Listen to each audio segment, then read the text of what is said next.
ದಿನಾಂಕ 24/8/2025 ಗದಗ ಜಿಲ್ಲಾ ದ್ವಿತೀಯ ಕದಳಿ ಮಹಿಳಾ ಸಮ್ಮೇಳನ ಸುಧಾ ಹುಚ್ಚಣ್ಣವರ ಹೇಳಿಕೆ.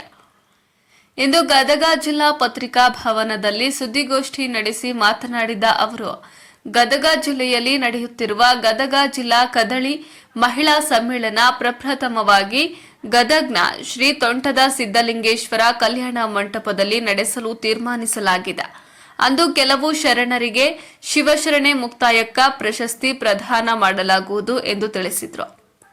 ಕ್ಯಾಮರಾಮ್ಯಾನ್ ಜಗದೀಶ ಜೊತೆ ಅಶೋಕ ಹೂಗಾರ, ಗದಗ. ಅಧ್ಯಕ್ಷರಾಗಿರುವಂತಹ ಡಾಕ್ಟರ್ ಸಿ ಸೋಮಶೇಖರ್ ಸರ್ ಅವರು ರಾಷ್ಟ್ರ ಧ್ವಜಾರೋಹಣವನ್ನು ಮಾಡೋದ್ರ ಮೂಲಕ ಈ ಒಂದು ಕಾರ್ಯಕ್ರಮಕ್ಕೆ ಚಾಲನೆಯನ್ನ ಕೊಡ್ತಾ ಇದ್ದಾರೆ. ಅದರ ಜೊತೆಗೆ ಗೌರವ ಉಪಸ್ಥಿತಿಯನ್ನ ನಮ್ಮ ಈ ಒಂದು ಗದಗ ಜಿಲ್ಲೆಯ ಶರಣ ಸಾಹಿತ್ಯ ಪರಿಷತ್ತು ಮತ್ತು ಕದಳಿ ಮಹಿಳಾ ವೇದಿಕೆಯ ಹಲವಾರು ಶರಣ ಚಿಂತಕರ ಒಂದು ಗೌರವ ಉಪಸ್ಥಿತಿಯಲ್ಲಿ ನಮ್ಮ ಧ್ವಜಾರೋಹಣ ಕಾರ್ಯಕ್ರಮ ಬೆಳಗ್ಗೆ 8:30ಕ್ಕೆ ನಮ್ಮ ತೋಂಟದ ಸಿದ್ದರಾಮೇಶ್ವರ ಕಲ್ಯಾಣ ಕೇಂದ್ರದಲ್ಲಿ ನೆರವೇರ್ತಾ ಇದೆ. ನಂತರದಲ್ಲಿ ಸಮ್ಮೇಳನದ ಅಧ್ಯಕ್ಷರ ಒಂದು ಮೆರವಣಿಗೆ ನಡೀತಾ ಇದೆ. ಅದು ತೋಂಟದಾರ್ಯ ಮಠದ ಮುಂಭಾಗದಿಂದ ಪ್ರಾರಂಭವಾಗಿ ಗಾಂಧಿ ಸರ್ಕಲ್ ಇಂದ ತೋಂಟದಾರ್ಯ ಮಠದ ಒಂದು ಆವರಣಕ್ಕೆ ನಮ್ಮ ಕಲ್ಯಾಣ ಕೇಂದ್ರಕ್ಕೆ ಬರ್ತಾ ಇದೆ. ಅದು ಬೆಳಿಗ್ಗೆ 9 ಗಂಟೆಗೆ ನಮಗೆ ಮೆರವಣಿಗೆ ಪ್ರಾರಂಭ ಆಗುತ್ತೆ. ಆ ಮೆರವಣಿಗೆಯ ನಂತರದಲ್ಲಿ ಅಲ್ಲಿ ಅಶೋಕ್ ಬರಗುಂಡೆ ಎನ್ನುವಂತ ಶರಣ ಚಿಂತಕರು ಆ ಮೆರವಣಿಗೆಗೆ ಚಾಲನೆಯನ್ನ ಕೊಡ್ತಾ ಇದ್ದಾರೆ. ಹಲವಾರು ಗಣ್ಯರ ಗೌರವ ಉಪಸ್ಥಿತಿಯೊಳಗ ಸಮ್ಮೇಳನಾಧ್ಯಕ್ಷರ ಮೆರವಣಿಗೆ ಜರುಗ್ತಾ ಇದೆ. ನಂತರದಲ್ಲಿ ವಿಶೇಷವಾಗಿ ಉದ್ಘಾಟನಾ ಸಮಾರಂಭ ಬೆಳಗ್ಗೆ ಅವತ್ತು 10 ಗಂಟೆಗೆ ನಮ್ಮ ಉದ್ಘಾಟನಾ ಸಮಾರಂಭ ನೆರವೇರ್ತಾ ಇದೆ. ಅದು ತೋಂಟದ ಸಿದ್ದಲಿಂಗೇಶ್ವರ ಕಲ್ಯಾಣ ಮಂಟಪದಲ್ಲಿ ನೆರವೇರ್ತಾ ಇದೆ. ಅದರ ಒಂದು ದಿವ್ಯ ಸಾನ್ನಿಧ್ಯವನ್ನ ಪೂಜ್ಯ ಶ್ರೀ ಮನ್ಯರಂಜನ ಪ್ರಣವ ಸ್ವರೂಪಿ ಜಗದ್ಗುರು ಡಾಕ್ಟರ್ ತೋಂಟದ ಸಿದ್ದರಾಮ ಮಹಾಸ್ವಾಮಿಗಳು ಅದರ ಸಾನ್ನಿಧ್ಯವನ್ನು ವಹಿಸಲಿದ್ದಾರೆ. ಜೊತೆಗೆ ಆ ಕಾರ್ಯಕ್ರಮವನ್ನು ಉದ್ಘಾಟನೆ ಮಾಡಲಿರುವವರು ಸನ್ಮಾನ್ಯ Shri doctor H K Patil ಸಾಹೇಬರು, ಮಾನ್ಯ ಉಸ್ತುವಾರಿ ಸಚಿವರು ಆ ಒಂದು ಕಾರ್ಯಕ್ರಮವನ್ನು ಉದ್ಘಾಟನೆ ಮಾಡ್ತಾ ಇದ್ದಾರೆ.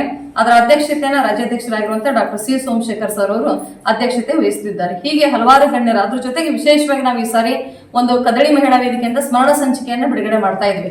ಶರಣರ ತತ್ವ ಚಿಂತನೆಗಳನ್ನು ಒಳಗೊಂಡಂತ ಲೇಖನಗಳನ್ನ, ಪೂಜ್ಯರ ಆಶೀರ್ವಾದದ ನುಡಿಗಳನ್ನ ಒಳಗೊಂಡು ವಿಶೇಷವಾದ ಒಂದು ಸ್ಮರಣ ಸಂಚಿಕೆಯನ್ನ ಮಾನ್ಯ ವಿಧಾನ ಪರಿಷತ್ ಸದಸ್ಯರಾಗಿರುವಂತಹ ಸನ್ಮಾನ್ಯ ಶ್ರೀ ಎಸ್ ವಿ ಸಂಘನೂರ್ ಸಾಹೇಬರ ಒಂದು ನೇತೃತ್ವದಲ್ಲಿ ಆ ಒಂದು ಸ್ಮರಣ ಸಂಚಿಕೆ ಬಿಡುಗಡೆ ಆಗ್ತಾ ಇದೆ.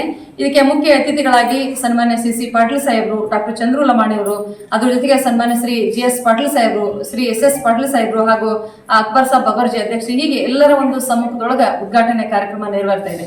ಇನ್ನು ಈ ಕಾರ್ಯಕ್ರಮದ ಮೂಲ ವಿಶೇಷತೆ ಏನಂದ್ರೆ, ನಾವು ಸಮ್ಮೇಳನವನ್ನು ಮಾಡ್ತಾ ಇದೀವಿ, ಬಟ್ ಅದ್ರ ಜೊತೆಗೆ ಗದಗ ಜಿಲ್ಲೆಯಲ್ಲಿ ವಿಶೇಷವಾದಂತಹ ಸಾಧನೆ ಮಾಡಿದಂತ ಶರಣ ತತ್ವ ಚಿಂತನೆ, ಕಾಯಕಕ್ಕೆ ಮಹತ್ವ ಕೊಟ್ಟಂತ ಹಿರಿಯರನ್ನ, ಮಹಿಳೆಯರನ್ನ ಗುರುತಿಸಿ ನಾವು 8 ತಾಲೂಕಲ್ಲಿ ಗ್ರಾಮೀಣ ಘಟಕವನ್ನು ಸೇರಿ 8 ತಾಲೂಕಲ್ಲಿ ತಾಲೂಕಿಗೆ ಒಬ್ಬೊಬ್ಬರಂತೆ, ಯಾಕಂದ್ರೆ ನಮ್ಮ ಈ ಒಂದು ಗದಗ ಜಿಲ್ಲೆ ಶರಣರ ತತ್ವ ಚಿಂತನೆ ಹೆಸರುವಾಸಿಯಾದಂತ ಒಂದು ನಗರ. ಇಲ್ಲಿ ಮುಕ್ತಾಯಕ್ಕ ಅಜಗಣ್ಣ ಅನ್ನುವಂತ ಶಿವಶರಣರನ್ನ, ಆದ್ಯರು ಅನ್ನುವಂತ ಶಿವಶರಣರನ್ನ ಕಂಡಂತ ನಾಡು ನಮ್ಮ ಗದಗ ಜಿಲ್ಲೆ. ಹಾಗಾಗಿ ಮುಕ್ತಾಯಕ್ಕ ಅನ್ನುವಂತ ಶಿವಶರಣೆ ಹೆಸರಿನಲ್ಲಿ ನಾವು ಜಿಲ್ಲಾ ಮುಕ್ತಾಯಕ್ಕ ಪ್ರಶಸ್ತಿಯನ್ನ ಕೊಡ್ತಾ ಇದೀವಿ. ಹಾಗಾಗಿ ಅಲ್ಲಿ ಗ್ರಾಮೀಣ ಘಟಕವನ್ನ ಸೇರಿ 8 ಜನ ವಿಶೇಷ ಹಿರಿಯ ಶರಣೆಯರನ್ನ ಗುರುತಿಸಿ ನಾವು 8 ಮುಕ್ತಾಯಕ್ಕ ಪ್ರಶಸ್ತಿಯನ್ನ ಜಿಲ್ಲಾ ಮಟ್ಟದಲ್ಲಿ ಉದ್ಘಾಟನೆ ಕಾರ್ಯಕ್ರಮದಲ್ಲಿ ಪೂಜ್ಯರ ಸಮ್ಮುಖದಲ್ಲಿ ಕೊಡ್ಮಾಡ್ತಾ ಇದೀವಿ. ಅದಾದ ನಂತರ ಸಮ್ಮೇಳನ ಇರೋದ್ರಿಂದ 2 ಚಿಂತನಾ ಗೋಷ್ಠಿಗಳನ್ನ ವಿಶೇಷವಾಗಿ ಇಟ್ಟಿದ್ದೀವಿ. ಮೊದಲ ಚಿಂತನಾ ಗೋಷ್ಠಿ ನಮಗೆ ಉದ್ಘಾಟನೆ ಕಾರ್ಯಕ್ರಮದ ನಂತರದಲ್ಲಿ 12:30ಕ್ಕೆ ಪ್ರಾರಂಭ ಆಗುತ್ತೆ. ಈ ಚಿಂತನಾ ಗೋಷ್ಠಿಯ ದಿವ್ಯ ಸಾನ್ನಿಧ್ಯವನ್ನ ನಮ್ಮ ಆಧ್ಯಾತ್ಮ ವಿದ್ಯಾಶ್ರಮದ ಪೂಜ್ಯ ಶಿವಶರಣೆ ಡಾಕ್ಟರ್ ನೀಲಮತಾಯಿ ಅಮ್ಮನವರು ಅವರ ಸಾನ್ನಿಧ್ಯದೊಳಗ ಮೊದಲ ಚಿಂತನಾ ಗೋಷ್ಠಿ ನೆರವೇರುತ್ತೆ. ಅದಕ್ಕೆ ಅಧ್ಯಕ್ಷತೆಯನ್ನ ದಲಿತ ಸಾಹಿತ್ಯ ಪರಿಷತ್ತಿನ ರಾಜ್ಯಾಧ್ಯಕ್ಷರಾಗಿರುವಂತಹ ಶರಣ ಚಿಂತಕರಾಗಿರುವಂತಹ ಡಾಕ್ಟರ್ ಅರ್ಜುನ್ ಗೋಡ್ಸಂಗಿ ಸರ್ ಅವರ ಅಧ್ಯಕ್ಷತೆಯಲ್ಲಿ ಆ ಚಿಂತನಾ ಗೋಷ್ಠಿ ನೆರವೇರುತ್ತೆ. ಇನ್ನು ವಿಶೇಷವಾಗಿ ಒಂದಿಷ್ಟು ವಿಚಾರಗಳ ವಿಮರ್ಶೆ ಅಲ್ಲಿ ಏನಂದ್ರೆ, ವಚನ ಸಾಹಿತ್ಯಕ್ಕೆ ಗದಗ ಜಿಲ್ಲೆಯ ಮಠಮಾನ್ಯಗಳ ಕೊಡುಗೆ ಅನ್ನುವಂತ ವಿಶೇಷ ವಿಷಯವನ್ನ ಒಳಗೊಂಡು ಅದನ್ನ ಚಿಂತನೆ ಮಾಡ್ತಾ ಇರೋರು ವಚನ ಟಿವಿಯ ಮುಖ್ಯಸ್ಥರು ಶರಣರಾಗಿರುವಂತ ಪ್ರೊಫೆಸರ್ ಸಿದ್ದು ಯಾಪಲ್ ಪರ್ವಿಸರ್ ಅವರು ಆ ವಿಷಯವನ್ನ ನಮ್ಮ ಜೊತೆಗೆ ವಿಶ್ಲೇಷಣೆ ಮಾಡಲಿದ್ದಾರೆ. ಇನ್ನು ವಿಶೇಷವಾಗಿ 12ನೇ ಶತಮಾನದ ಅಲಕ್ಷಿತ ವಚನಕಾರ್ತಿಯರು ಎನ್ನುವಂತ ವಿಷಯವನ್ನ ಕುರಿತು ಪ್ರಾಧ್ಯಾಪಕರಾಗಿರುವಂತಹ ಜಾನಪದ ವಿಶ್ವವಿದ್ಯಾಲಯ ಗೊಟಗೋಡಿಯ ಪ್ರಾಧ್ಯಾಪಕರು ಡಾಕ್ಟರ್ ವಿಜಯಲಕ್ಷ್ಮಿ ಗೇಟಿ ಅವರು